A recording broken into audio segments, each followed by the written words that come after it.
Chapter 11. The Sea of Sleepers. Milo, the path I took to the video surveillance room wasn't just filled with crates, said Victor, breaking the silence that had welled up as they made their way down the hall and toward another door. I'm afraid there's been a miscalculation with just what exactly we've been dealing with here. I think that some sort of war may have been coming. We found some similar evidence, Victor. Our path was filled with military vehicles as far as the eye could see. Tanks, planes, bombs, and you name it. Whatever elite was planning or is planning, it's not for the greater good. What did you find? Milo asked. I found the army, Milo. I found the army that would drive those vehicles into chaos and destruction. I found where I know my wife will be, and she's surrounded by all the others, Milo. Every single one of them is down there. Victor moved with a stilted stride and seemed to have lost some of his trademark confidence. What do you mean you found the army? Why haven't they found us and put a stop to us getting closer? You don't understand. Pandora's done something to them, you'll see. Victor stepped back and held a hand out to wave Milo on. Milo stepped around the corner and felt his eyes open as his knees buckled. Collapsing to the ground and exhaling the icy breath from his body, Milo looked out in horror. Never had he seen so many people in one place, and all of them were lined up in single-file rows. The crowd stretched as far as his sight would allow him to see, and seemingly far beyond. On the concrete alongside of the rows were painted giant letters separating them into groups by last names. Every person stood straight and completely motionless. It almost appeared as if they were sleeping on their feet. "What's wrong with them?" asked Milo. Victor held a finger softly to his lips and knelt beside Milo before speaking. "They're waiting, I think," he said calmly. "Suspended there, like robots. Waiting to be activated for their purpose.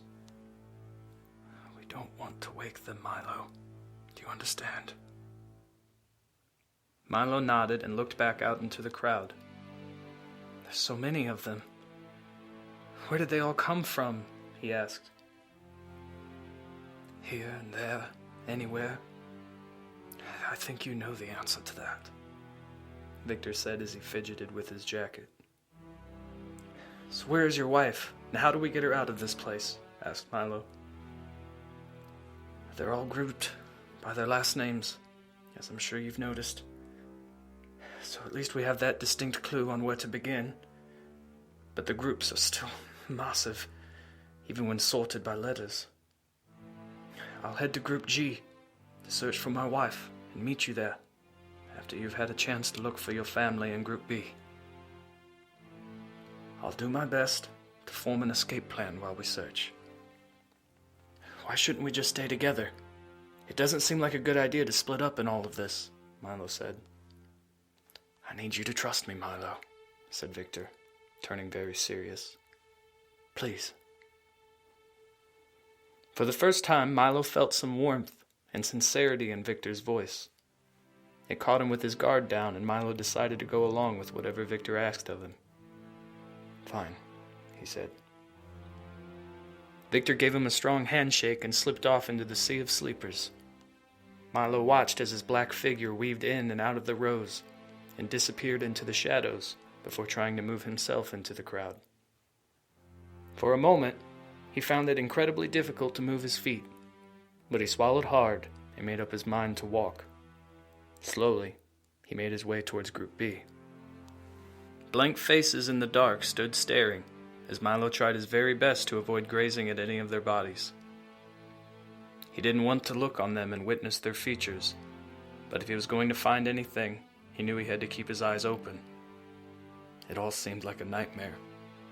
He nearly tripped over his own feet when he looked up and passed Mr. and Mrs. Ballard, who had once been regulars at his parents' shop. And he could only hang his head as he noticed Al and Dunmer standing in the crowd. Alan had been a friend of Milo's when they were young kids, yet here he was standing like a mannequin in the dark. Despite how far Milo had gone to convince himself that he wouldn't find anything here, there had been some small sliver of hope in Milo that he'd come across his father by chance. But the longer he walked, the surer he became that there was simply nothing to be found. Each face brought him closer to the end of the line, and he was sure that if there were a Brisby in the bunch, he would have found them. Again, Milo accepted in his heart what he knew to be true, and came to the end of the line. His breathing slowed, and he stood there for a moment in the vastness of thousands of strangers. Then he spun on his heel and marched off to find Victor. Milo could have stopped there and cried. He could have shouted to the sky his disdain for the world and everyone in it. But after everything he'd experienced, and knowing that his friends were waiting for him to get back safely and help them escape Crow Haven, Milo knew that he had to keep a hold of himself. Losing his wits now would only put everyone in danger, and besides all of that, he reminded himself that he had accepted his father's passing already. But knowing it was real was somehow different. It caused a queer sort of ache inside of Milo that he remembered from the time when he lost his mother. Biting his tongue, he marched onwards. Victor was standing near the beginning of Group G in front of what was one of the most beautiful women Milo had ever seen. Her raven black hair hung down in her face in soft curls, and her eyes were veiled. She wore an elaborate violet dress that suited her frame and made her stand out from the rest of the line. Victor quickly swatted a tear from his cheek as Milo approached. "I found her, Milo. She's here," he said. "I finally found my darling." "I'm glad, Victor, truly I am," Milo began. "But you knew my family wasn't back there. Why'd you send me to look anyway?" "About that, Milo, please let me explain." Victor stood face to face with Milo. "I'm terribly sorry, both for your loss and for having lied to you, but I knew it was something you would absolutely need to see for yourself. You needed that freedom. I hope you understand, Milo. Do you need a moment?" Milo shook his head, but understood. "Just tell me what we're going to do now." Victor mustered a slight smile and began rummaging around in his many pockets. He first revealed a small vial from his coat, and then a syringe from his pants. The vial was filled with a bright orange liquid that almost appeared to be bubbling. He filled the syringe and held it up for inspection. "I'm going to have to knock her out completely," Victor began as Milo moved in for a closer look. "We'll need to catch her as she goes limp, and then carry her out of here. We have to do this without waking the others, I'm sure you realize." "Of course." "Good. Once we're far enough away, I will attempt some examination and see about waking her up. Hopefully we can find out what they've done to her, but I can't guarantee how it will go from there, Milo." But before Milo could finish, Victor passed him the syringe and changed positions. "I'll catch her when she falls," said Victor. You want me to stick this thing into her?" asked Milo, hands trembling. "I wouldn't ask it of you if there were another way, Milo. But we do need to hurry." "Where do I put it?" asked Milo. "Just there, now!" Victor pointed to a spot on her neck, and Milo plunged the needle into her gray skin. The woman seemed to become quite rigid, just before completely collapsing into Victor's arms. He grunted under the strain of holding up her dead weight, while Milo surveyed the area to be sure that none of the other sleepers had been alerted. "We really need to move, Milo," rushed Victor. Veering between rows of people and trying to keep his eyes from seeing anyone else he might have known, Milo led the way through the crowd and back to where they had entered the room. The wooden door to the hallway soon became visible and they ducked inside. Despite being considerably weighed down by his wife's body, Victor had managed to keep up and was rather agile. Milo turned and slammed the door shut behind him as Victor swept in and carefully placed his lover on the floor of the hall. "How long before she's awake?" asked Milo as he neared Victor. "Not long at all. replied Victor as he again searched through his pockets for a second vial of orange liquid. Milo wondered how he could tell it apart from the first one. What will she... Milo trailed off. What will she be like? I don't know, Milo. To tell you the truth, she could be very dangerous. Be ready for anything. Milo watched as Victor administered the shot and stayed kneeling to hold her hand. The still silence lasted longer than Milo would have liked, and it seemed as if the woman was not going to wake up. Is something the matter, Victor? Asked Milo. But as he did, Victor's wife sat upright and shrieked a terrible hiss that hurt Milo's ears. She immediately grabbed at Victor's throat and wrapped her slender fingers around his airway. She continued to screech, and Milo himself screamed at the sight. Darling, don't you know it's me, Victor! Through the grip on his neck, Victor pleaded with her, but she showed no signs of recognizing him. What should I do? Asked Milo in a panic. Love, it's me! He continued shouting, but Victor was losing breath and fading. Milo raised his gun. No! Victor choked loudly. As he yelled, the woman became startled and stood to toss him back into the wall. Milo could hear bones popping as he slumped to the floor and drywall crumbled all around him. His wife was already charging for Milo by the time Victor hit the ground. She tackled him at a full gallop, but Milo just managed to get his arm around her in a sort of headlock as she plunged into him and they collapsed backwards. Milo attempted to wrestle back to his feet, but she was unnaturally strong. He did his best to twist his arm back around so that he could get a hold of his own wrist and draw a tighter grip, but she stood back up and backed him into the wall in much the same way she had thrown Victor. Milo slid down into a heap on the floor and looked up as the woman shrieked violently. Victor, help! He shouted as he barely noticed Victor stand back up from over her left shoulder. Victor bounded over to them and swiftly took hold of the woman's feet, while Milo continued to grip his hold on her neck. But it served no better. She began flailing her feet and managed to kick Victor back up the hallway, while driving Milo all the way into the door on the other side. Milo felt the back of his head smack the wood of the door and shook the ringing out of his ears. The woman turned back to Victor as Milo held his head in his hands and tried to stand. Milo! Screamed Victor as the woman made a mad dash for his position. Milo! You must listen to me! She's going to kill both of us, Victor! She's gone mad or something! Milo called out as she collided into Victor, and he swung onto her back to apply his own sort of chokehold. I want to thank you for helping me find my wife, Milo, Victor said as he struggled to maintain his grasp and gasped for air. Listen to me now. Get your friends out of here, Milo. Get them out of here. The woman began snarling and trying to dash back towards Milo. But before he knew what was happening, Victor pulled his wife in close and drew a pistol to his own head. With a single shot, all the screaming besides Milo's own stopped in a heartbeat. Without giving Milo a chance to speak, they were both gone. Milo struggled to decide what to do. He was trying incredibly hard to not notice the pools of blood that were forming and inching towards his toes.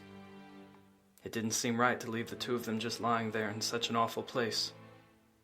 But Milo really had no other choice. They were far underground and still had not reached their goals in Elite's tower. Pausing a moment to regain his composure, Milo tried to get the image of Victor and the gun out of his mind, before turning to make the long way back up the hall and into the video control room. Turning the knob made his stomach churn, but he marched back through the shelves and to where Dexter was standing. Alice was no longer in the room. Dex. Milo could hardly speak. Dexter turned around and smiled wide at first, but upon seeing his friend's horror-stricken expression, he removed his headphones and took Milo by the shoulders. What is it? What's happened? He asked, keeping his blue eyes fixed on Milo's. Milo shook his head and let out a sob. They're dead. They're dead, Dex. Victor. And his wife. He said. Milo felt the breath leave Dexter's body through his hands and watched his eyes turn cloudy. "What happened out there, Milo?" he asked. Flashes of Victor's wife screaming and moving through the hallway like a rabid animal darted across Milo's vision, and he nearly got sick. He forced his eyes shut to speak. "Something was very wrong," he stammered. "She was a monster. I've never seen someone so strong, Dexter. It was unnerving. She almost killed both of us." Dexter clutched the sides of his head with both hands and glared off into the distance. Milo forced himself to finish relaying the story. "He saved me, Dex. Victor, he sacrificed himself so that we could get out of here. You, me, Alice, he made some mistakes. He just wanted to be with his wife." Dexter nodded. "I'm sorry we doubted him. This has been dangerous for all of us." "I had to leave them in there," Milo said. "That's terrible, Milo. I'm so sorry. What do you think they did to her?" Milo's jaw dropped as he remembered the enormous crowd of sleeping monsters just a hallway away. "Oh God, not just to her, Dexter. I think they have the entire city in there, most of it. They were building some sort of army. They were building something terrible. You think they've all been made into those things? I'm positive." Dexter looked horrified. "Jesus. I think they've been pulling people out of the city for a long time. We used to wonder if people had left or gotten into trouble, but this entire time they've been taking them, Dexter. Until the city practically died. It all makes so much sense." "Oh, God." Dexter flew out of his chair. "Were my parents in there, Milo? What if they go after them? What if they already have?" Milo didn't know what to say. "Your dad, Milo, was he in there?" "He wasn't there," Milo said flatly. "Dexter, we need to get this finished so we can get out of here. We need to get back to your parents so we can all get out of this place together." Dexter began to visibly panic. "Milo, we have to save them. We can't just leave all those people in there. There must be something we can do." "Dexter, there are too many of them. Victor's wife was like some kind of creature. She wasn't human. Not anymore." "But Milo..." Dexter scratched obsessively at a spot in his hair. "All we can do is stay together and get out of here with what's left of us. That's still important. And that's each other." Milo grabbed his friend by the shirt collar and pulled him into a firm embrace. "But we can't. Dexter! Victor killed himself just so he could stop his wife from tearing us limb from limb. His wife! We do not want to be around if or when the rest of those monsters start to wake up. We need to move, and we need to move fast." Milo spoke urgently and gave it his all to convince Dexter that there was hope. It must have worked to some extent because Dexter began to slowly regain his focus. "We have to get out of here, Dex. We have to." Milo's concentration became rapidly shaken as he realized that Alice was missing from the room. "Where is Alice? What did the two of you find in here?" Dexter's expression again changed to panic and sorrow. He held up the headphones. "It's really quite horrible, Milo. We found out everything about her, but it was horrible." Dexter tossed the headphones back down. "We even heard about Elite building some sort of army. It was all in there. Probably the army you found with Victor, but at the end, Alice kind of lost it. She ran out the door crying, and I didn't know what to do. It was horrible." "You didn't even go after her?" asked Milo, resisting the urge to scold Dexter for not even attempting to rein Alice back in. "I didn't know what to do, honestly, I didn't. I'm not good at any of this, Milo, but I could hear her crying just outside, so I knew she hadn't ran far. Dexter hung his head. I'm sorry. Milo sighed heavily and smiled at the man who had been his best friend since childhood. Together they had been through hell in Crow Haven. Today they were breaking out. It's okay, Dexter. We're all doing the best we can. They exchanged a kindred smile and wiped away their tears as Dexter stood back up. I'm going to go speak with her, Milo said. Dexter waved him on. You ought to. Milo pushed through the door softly and tried not to startle her. She was still crying and hadn't gone very far.